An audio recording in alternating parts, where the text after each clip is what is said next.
So, I am trying something new. I've been speedrunning Breath of the Wild recently, and this is one of my better runs so far of the Great Plateau any percent. So, not the full game, just this subcategory. So, it's basically the first half of the any percent speedrun. I've been pretty close to getting it to sub 20 minutes, and that's my goal right now, but I keep choking at the end, as you will see in this run. Anyways, here we go. We start with our obtaining of the Sheikah slate.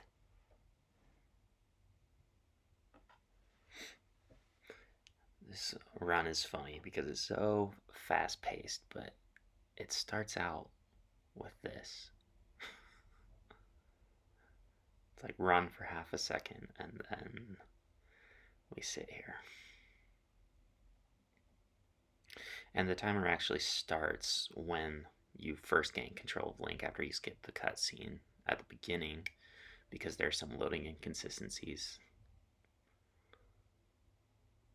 So here we pull out our Sheikah slate and we run up here and we pull it out right when we get it so that we can do this trick where we set the field of vision and our angle, and then we pull out our scope and we are outside of the walls.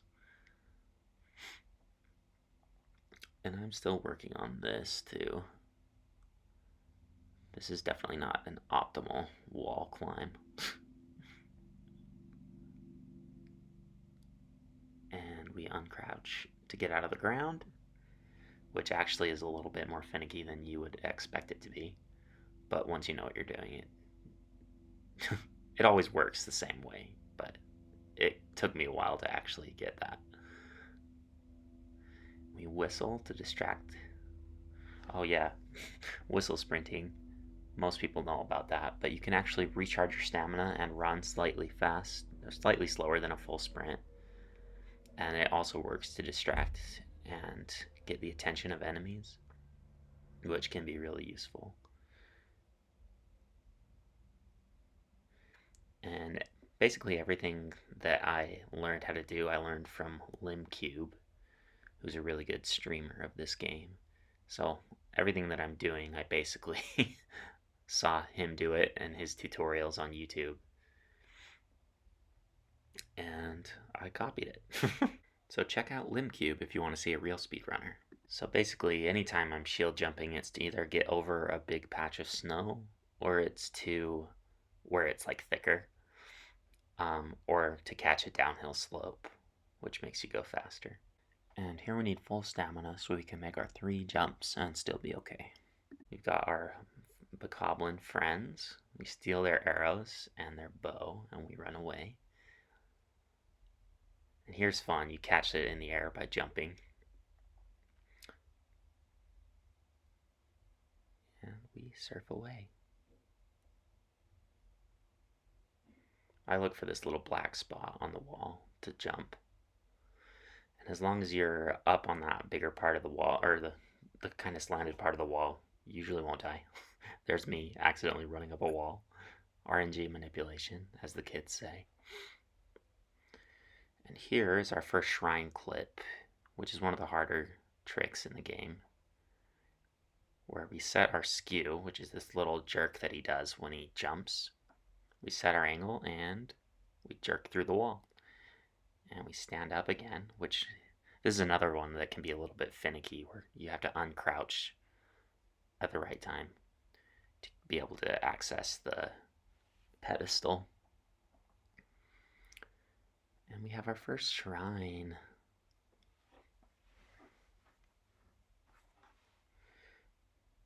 This one's pretty fun. This is the first thing that I learned how to do, was to get through this shrine. And I was pretty proud of myself when I figured it out. Now it's business as usual.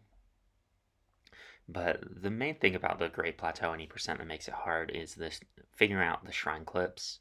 And then there's a thing called bullet time bouncing, which is harder.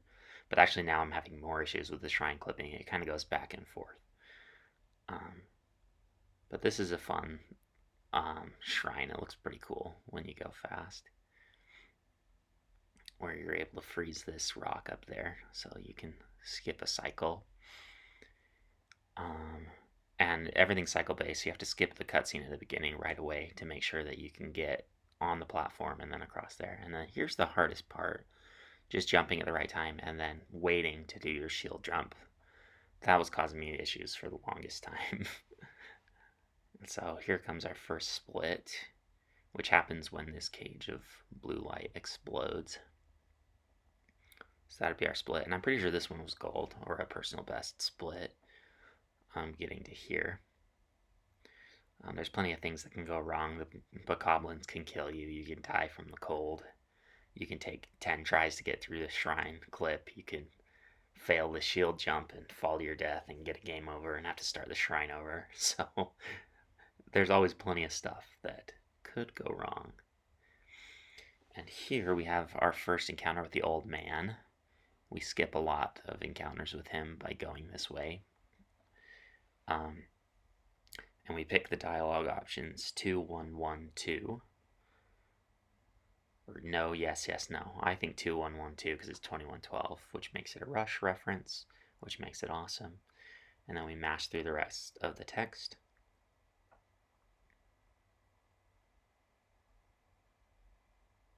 Set our camera angle once we're done with the dialogue options so that we can run over to do our first stasis launch.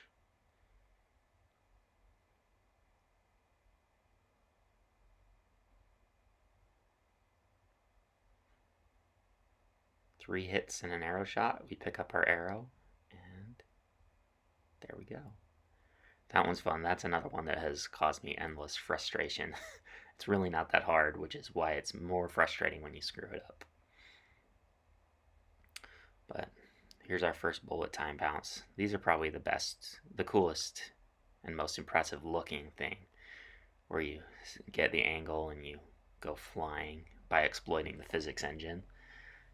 And this is not optimal, but it's definitely better than walking. You can sometimes get all the way up to the shrine there. And you have to be a little careful because these bokoblins here, if they notice you, sometimes can throw dynamite and blow themselves up, at which point you can't do the next bullet time bounce and your run is dead. So now we set our skew again by doing a shield jump. We run from one circle to the other, and I forgot to run there. There we go. Second time's the charm. And I had to eat my backup food, which you don't need if you play perfectly, but I needed it to save myself from the cold. Set our skew, set our angle, and we are in. Crouch down to get over in front of it, set our new angle, and we shield jump again. And I screwed that one up. Second try, I think I get it. Third try. There it is. And all the other shrines, except for the first one, have a higher pedestal, so you actually have to do 2 different shield jumps to get into them. This shrine's pretty fun. I don't do it perfectly, but it looks really cool when you nail it. Now's as good a time as any to mention the lack of game audio. I am still a noob when it comes to learning all this stuff, so I'm not sure why my capture card didn't record any audio from the game, but I should be able to fix that for the next video that I make of this. And hopefully that video will not include me choking so hard, like this is going to show. So it's possible to set it up so you're on that block of ice as it goes up, which is better than what I did in here. You want to get the ice underneath that gate. Terrible.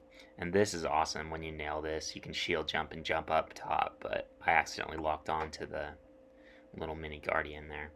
This is a little bit more like what you're going for on that first jump too. But yeah, I definitely lost some time in that shrine. But even still, I think when I got to this point, I was still on. Actually, yeah, I definitely was on PB pace here. And even through the Magnesis Shrine before I fall apart. And here is an interesting thing too. You have to wait until the text fades before you skip these cutscenes. Because if you don't, the overworld loads twice and you waste like 8 to 10 seconds. Which in my actual PB, I thought I was doing it right, but I was not. So there's like 30 seconds for me to save just from that. And here's another one. This BTB also is not quite optimal, but it is functional. He shouldn't notice me if I do it perfect. And it's another one where you can literally land right next to the shrine if you do it exactly right. And you want to avoid this little outcropping here where you walk out, because the opening cutscene will still play. And Link will go running and notice this beautiful world that he's already been exploring for 10 minutes now. So you want to avoid that. And also, a side effect of having skipped the opening cutscene is that the weather and the day-night cycle never start. So you never have to worry about climbing issues where it starts raining or getting struck by lightning, which makes the run more consistent without having those things to worry about. So that is a definite plus. Now we just do sprinting and whistle sprinting to get where we need to go, since I'm suboptimal on my bullet time bounces.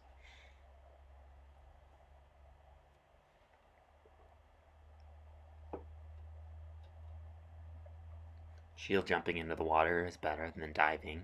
Saves a little bit of time. This one's the easiest setup. But I tried to not set my angle. I tried to get cute with it. So it took me 2 tries. But here we are.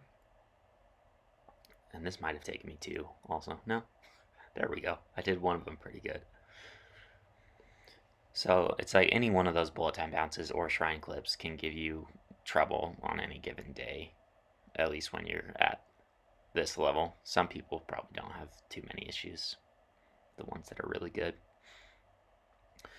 But for a long time I wasn't doing this route because I was working on those shield clips and the bullet time bounces, because they take so long to learn. Like the first bullet time bounce takes days to get right for most people. But then they get easier. The second is easier to learn, and the third is easier again, just because you have more experience. And the same thing with the shrine clip. Learning to do it the first time is much harder than learning the setups for the next ones. But this Magnesis Shrine actually has a harder clip, and so does the Cryonis too.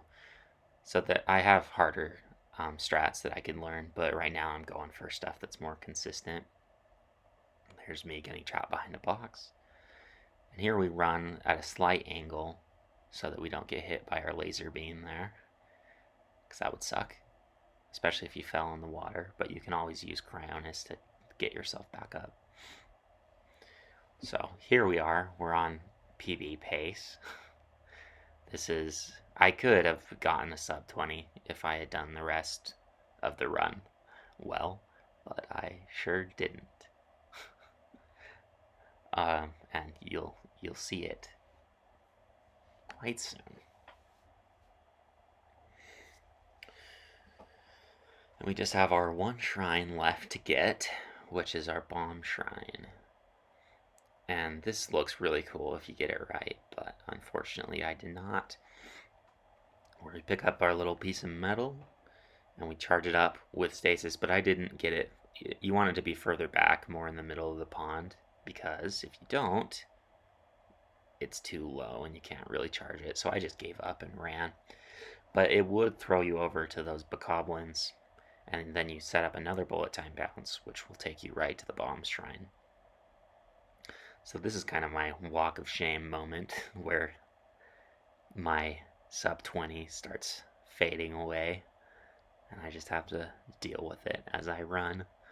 But yeah, the bullet time bounce to the bombs is really frustrating too, because the bokoblins just, they're hard to manipulate. You can consistently manipulate them, but it's pretty easy to do one tiny thing a little bit wrong, and you just have to make this run anyway. Or they kill you. Or many other things can happen, but that piece of metal could throw you off the plateau. That's happened to me a couple times.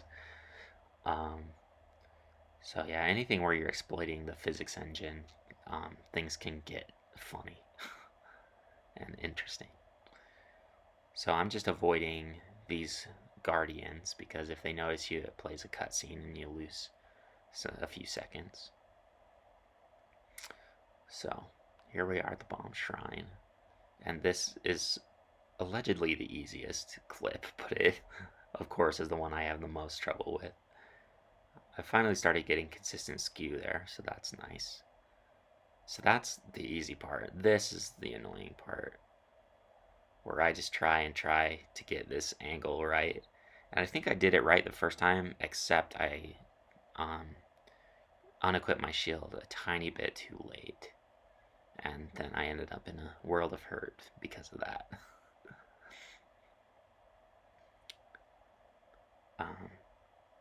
And this angle, it's a little bit vague for me. I don't know, it's hard to tell. And I screw up there, and when you fall like that, you lose your skew. So I had to start the entire thing over. It's so bad. And I think I probably could have gotten sub 20 if I had just done this right, even with missing the bomb bullet time bounce. So I was there it is. If I had just done that the first time, I'd probably have my sub 20, but that's life. And when there's as many technical tricks where you're breaking the game as there are in this run, usually things are bound to get finicky. And if you think I'm done choking, you are sorely mistaken, because I've got another trick to mess up. So this is the first time where you use something called wind bombs, which you get to do immediately once you have bombs, which is nice. And that's a fun trick, and it has really broken the game completely wide open. Between bullet time bouncing and wind bombs, you can go anywhere in the air, basically, if you don't screw it up like I do. And I've learned how to do this several times, and I get it and then I lose it, and I get it and I lose it. This one, I don't know why I struggle so much with it, but I was supposed to go flying there. And I'm supposed to go flying again. And I think this one I just waited a tiny bit too long to blow up the bomb. I think I would have flown over if I had let myself be a little higher. So I just give up. I think, yeah. And I do the old route. You throw a bomb, you run, you drop it, you blow it up. And this is cycle based too. You can get on that platform if you do the timing right. But I did not. I do a shield jump across the gap. And you can ignore all these puzzles too by throwing a bomb at the right time. So, an embarrassing bombs split, but I'm used to that. Yeah, so generally it's like 1 or 2 splits out of the, what are they? I think there's 5, and the last split is pretty straightforward. But even that, there's something I'm skipping too. So there are definitely ways for me to improve still. I think world record does the plateau in like 17 minutes or something like that, maybe in the 16s. I can't remember, but there are definite ways for me to cut chunks out still. Obviously, especially here. But yeah, that's all our shrines, and that's all of our runes. And it's impossible to get off the plateau without doing that, because you need to get the paraglider from the old man, and he will not give it to you unless you've completed all the shrines. And if you try to get off the Great Plateau without the paraglider, it just kills you, or it unloads you. There's no way to get around it. So you could run over to one of those trees and launch it, and you have to do that in the full the full run, because there's a beetle you need to grab to cook food that you need to boost your attack strength.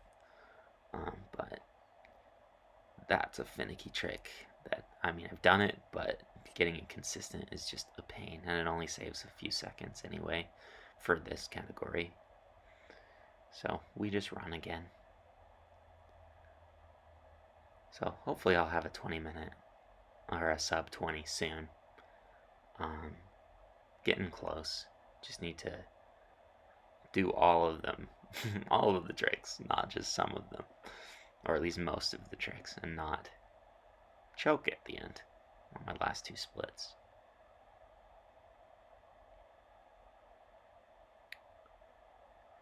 But yeah, that is the Great Plateau 80%, and it ends right when you get the paraglider. Ba-na-na-na, and time.